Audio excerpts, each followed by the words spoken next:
After a brief hiatus last week, I'm back with my Flashback Friday series looking at the 12-inch Star Wars line from Kenner in the late 90s. And this week, I thought I'd turn my attention to one of the more unusual entries in this line, and that is the Jawa. As we can see, of course, this is a much smaller figure in this scale, as is perfectly appropriate.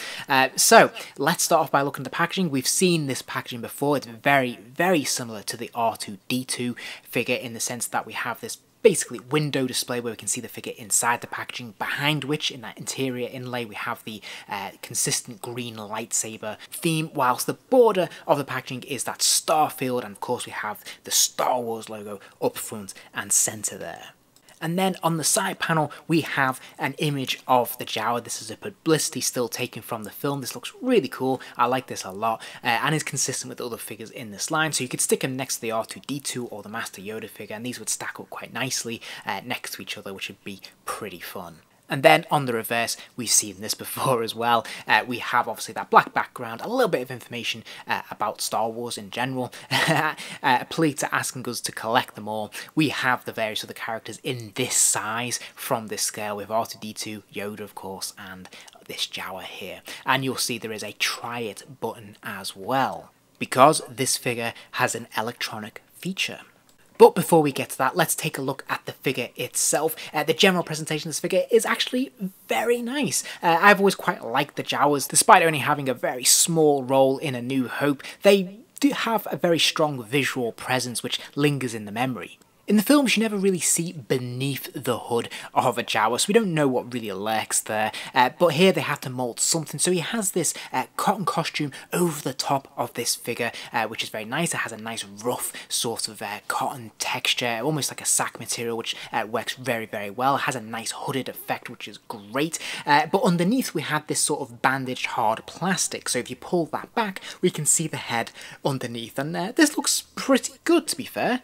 And on the back of the figure, there is this button that when you press it, his eyes light up. And I have to say, I've never changed the batteries on this figure. So these batteries have been in this figure over 20-something years. And they still work, which is absolutely fantastic. And I think this works very nicely. This looks absolutely brilliant. And it really brings this figure to life. I love this feature, and it's undoubtedly the selling point of it.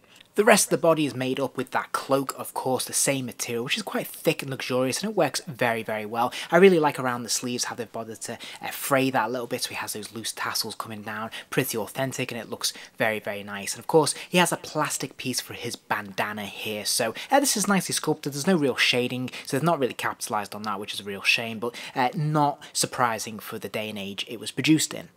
His hands and arms, on the other hand, are sculpted into one position. It's a real shame, as we'll see with the articulation in a moment.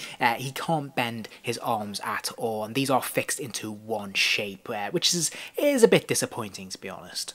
You'll notice on his bandana by his waist there is a single accessory which can be removed from its plastic holster, and he can hold this in his hand or it will slide nicely back into that holster. So nice to have this removable piece. I think this is pretty fun in a figure that is otherwise quite limited when it comes to accessories. And his feet, much like his hand of course, are just moulded into one piece. If we lift up the bottom of his cloak, we can see that that bandaged effect has gone all the way up the leg. So this is quite nicely sculpted. Actually, there's a fair amount of detail here for what is essentially left in the imagination. But again, a shame that it is all just sculpted into one hard plastic piece and that there's no room for articulation. So let's actually look at the articulation. He does have a swivel in his head, so he can move his head from side to side, which is something, I suppose.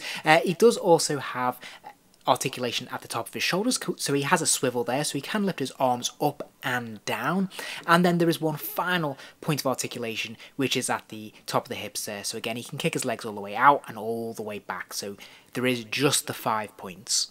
And then the only other accessory he has is his little gun that he carries in the film. Again, this is actually nicely sculpted and actually quite nicely painted as well. When these figures don't usually have this much paint apps when it comes to the weapons, they've done a nice job of this one.